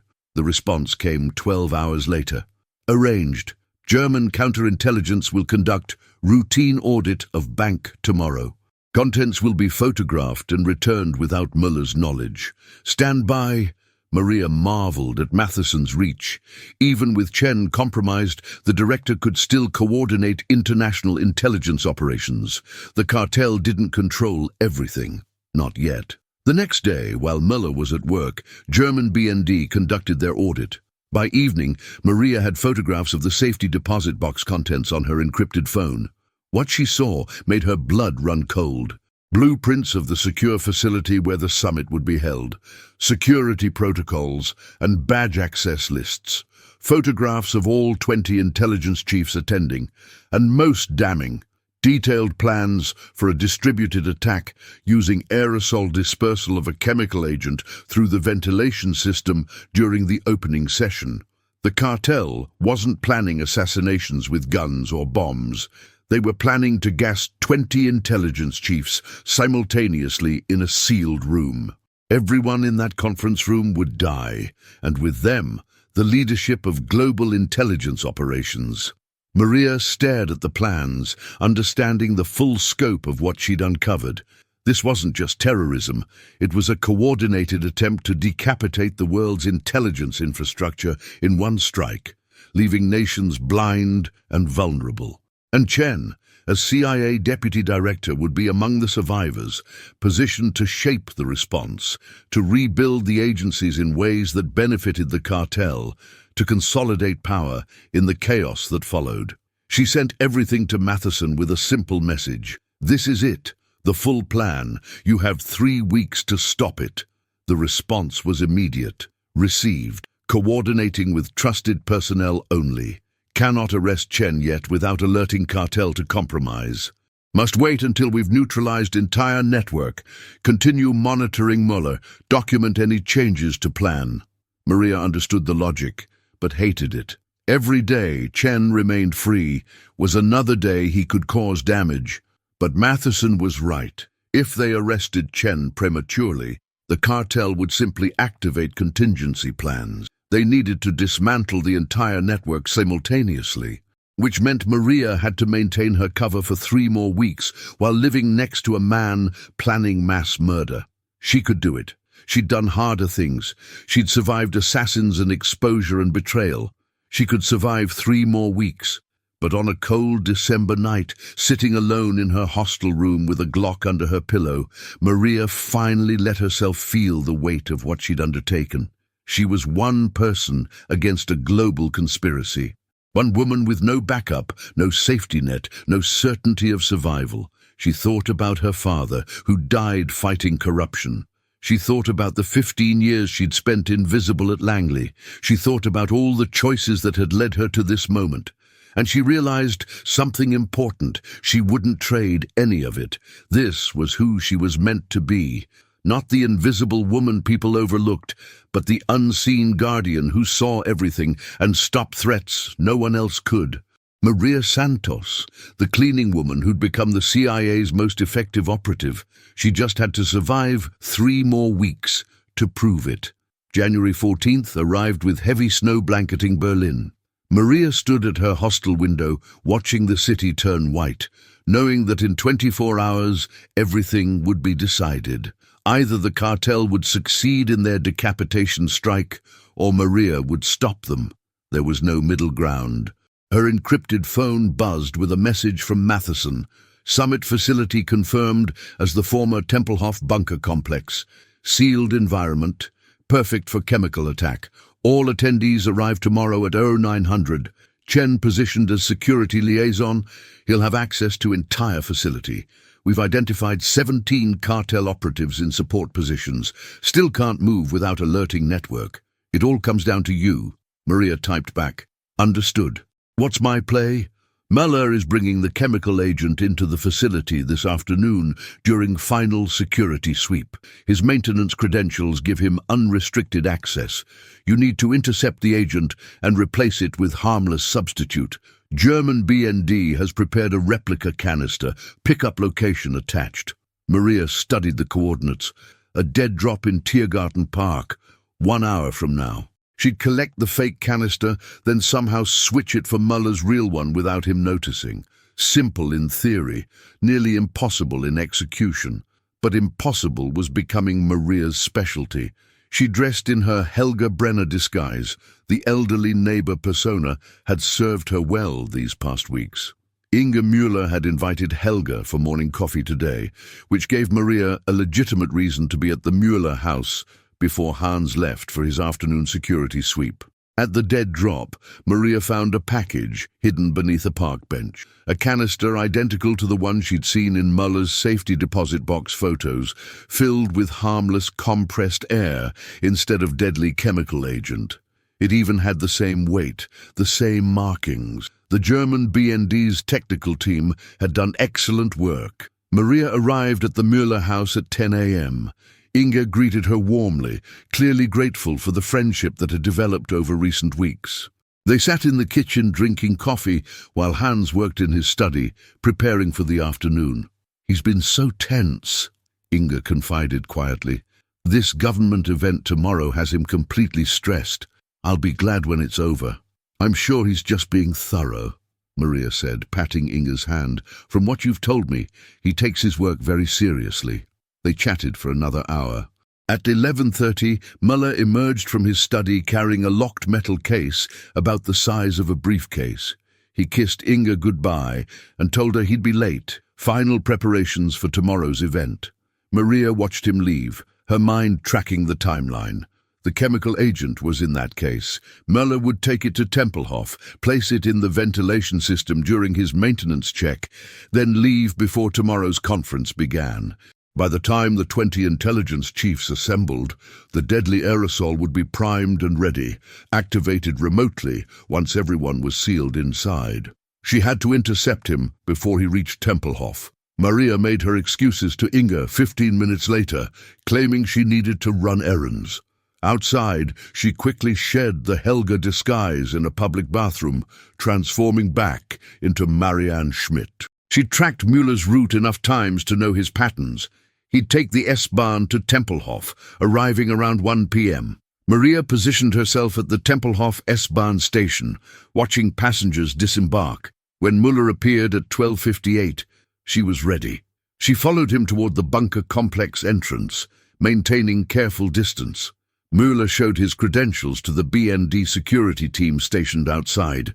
They checked his case with scanning equipment, looking for metal weapons and explosives, but not sophisticated enough to identify chemical agents disguised as maintenance supplies. They waved him through. Maria couldn't follow. She had no credentials for this facility. She watched Muller disappear inside, feeling the mission slipping away. She'd come so far, uncovered so much, only to fail at the final moment because of a locked door and security checkpoint. Then her phone buzzed. "Delivery entrance east side. BND asset will let you in. You have maintenance uniform waiting. Move now." Maria ran.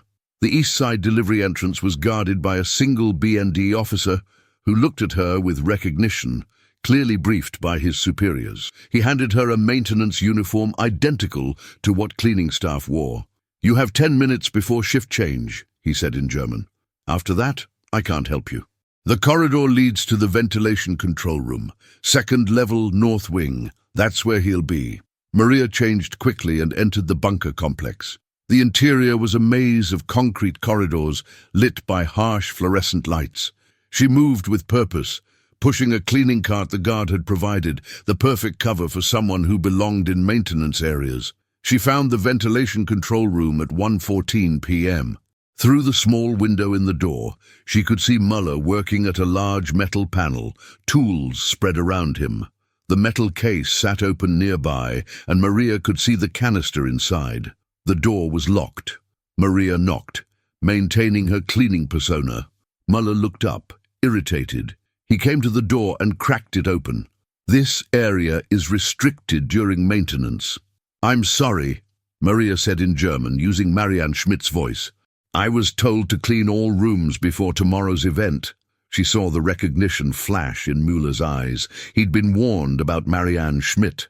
His hand moved toward his pocket, probably for a weapon or alarm. Maria didn't give him the chance. She slammed the cleaning cart into the door, using her full body weight. The door crashed into Muller, sending him stumbling backward. Maria burst into the room, and 15 years of being underestimated became her greatest weapon. Muller recovered faster than she'd hoped, pulling a pistol from his jacket. But Maria was already moving, using the cart for cover as she grabbed a wrench from his tool collection. She threw it hard, not at Muller, but at the light panel behind him. The room plunged into darkness as sparks flew. Rodriguez's training took over. Maria moved by sound and memory, her eyes adjusting faster than Muller's because she'd anticipated the darkness. She heard him breathing heavily, trying to orient himself. She struck low, sweeping his legs with the cart. Muller fired, the muzzle flash illuminating his position for a split second. The bullet missed, striking concrete. Maria closed the distance, driving her knee into his midsection, then striking his wrist with her titanium ring. The gun clattered away. They grappled in the darkness, both fighting for control. Muller was stronger, but Maria was more desperate. She bit his hand savagely when he tried to choke her, tasted blood, used his moment of pain to break free. Emergency lighting kicked on, dim red bulbs that cast everything in crimson shadow. Maria saw Muller reaching for his gun. She grabbed the metal case and swung it hard, catching him across the temple. He dropped, stunned.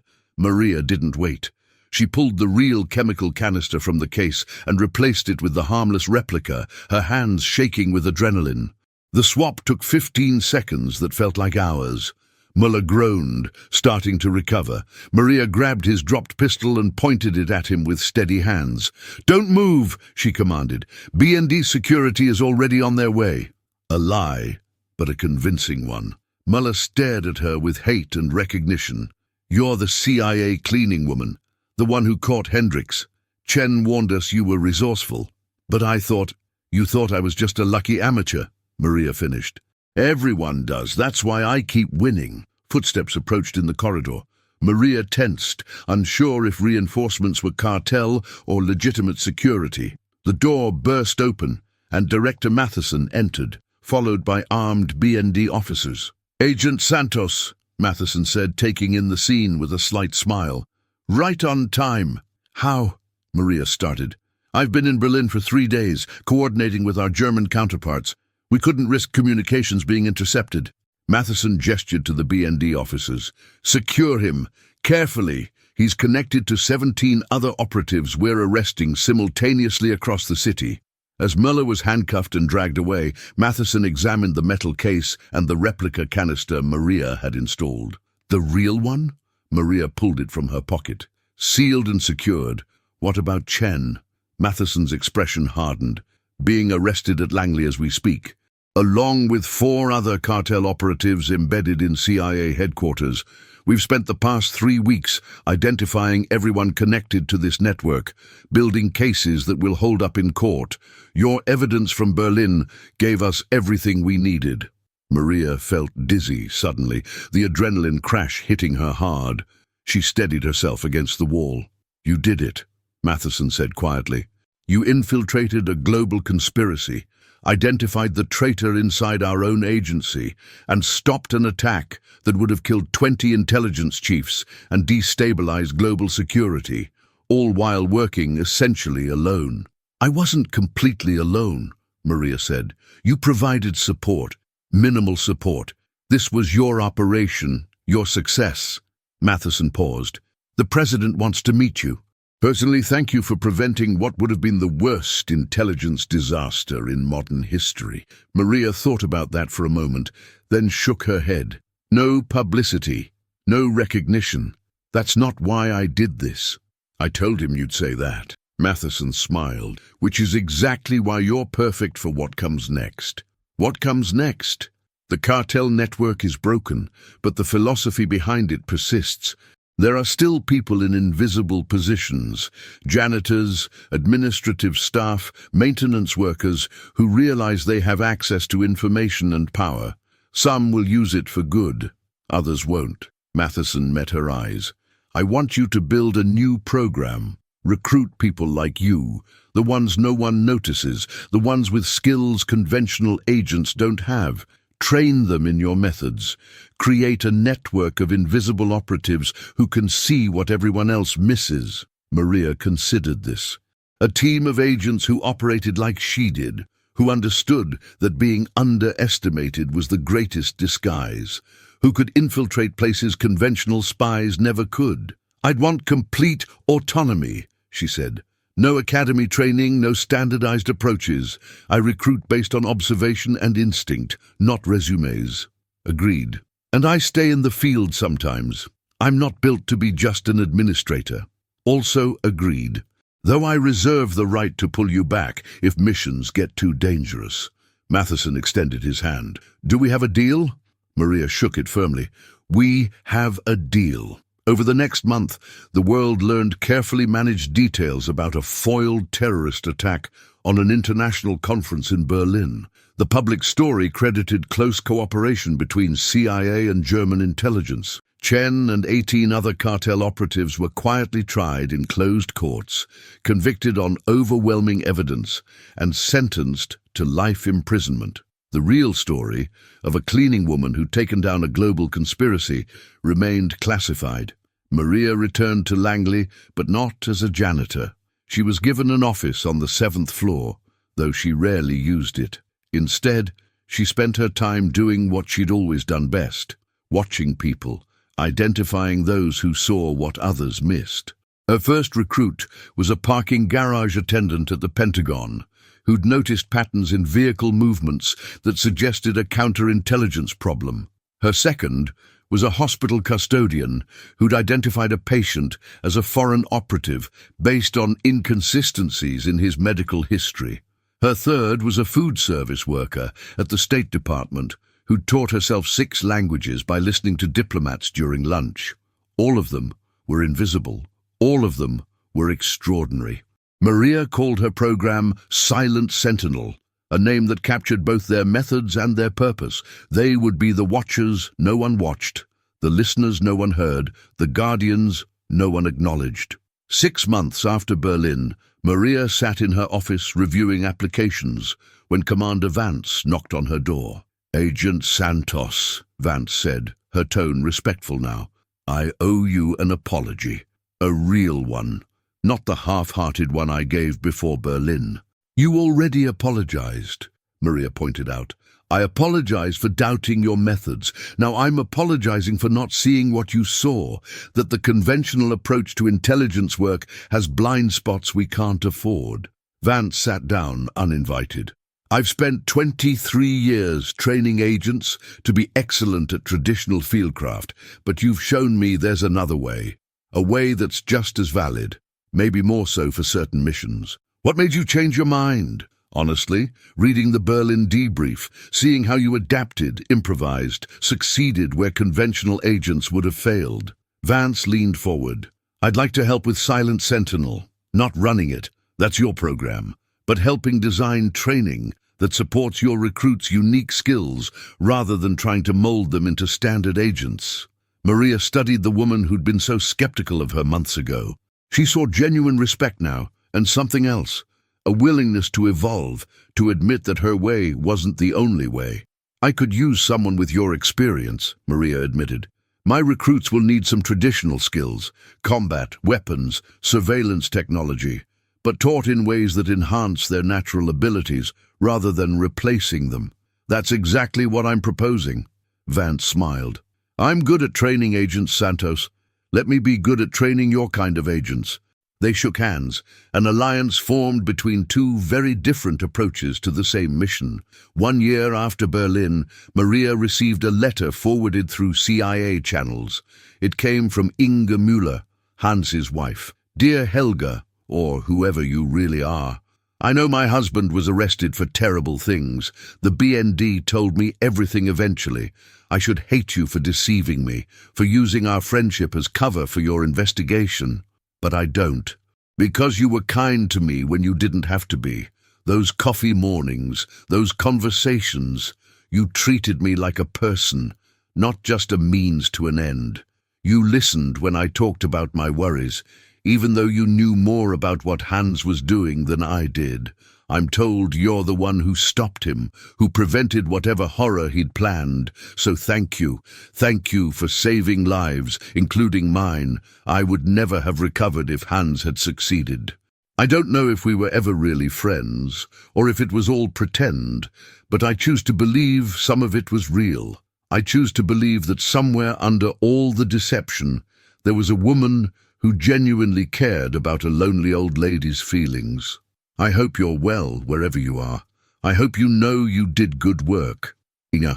Maria read the letter 3 times, feeling emotions she rarely allowed herself. Inge was right. Some of their friendship had been real.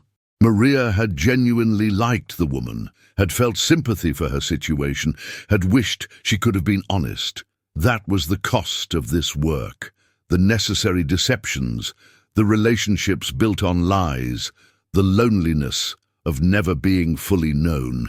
But it was also the reward, the knowledge that her deceptions saved lives, that her loneliness protected others from dangers they'd never know existed. Maria filed the letter in her personal safe, a reminder of why Silent Sentinel mattered. 2 years after Berlin, Maria stood in a nondescript training facility in rural Virginia, watching her latest recruit, a former hotel housekeeper named Patricia Chen, no relation to the disgraced deputy director, demonstrate her observational skills. Patricia had identified 17 pieces of intelligence from a mock hotel room in under 10 minutes. A businessman's itinerary hidden in trash, evidence of an affair from Cologne that didn't match the registered guest, indications of illegal, weapons transport from specific types of luggage wear. "Excellent work," Maria told her. "You're ready for field deployment." Patricia beamed. "Thank you, Director Santos. I won't let you down." "I know you won't. You remind me of someone who also started by noticing what everyone else ignored."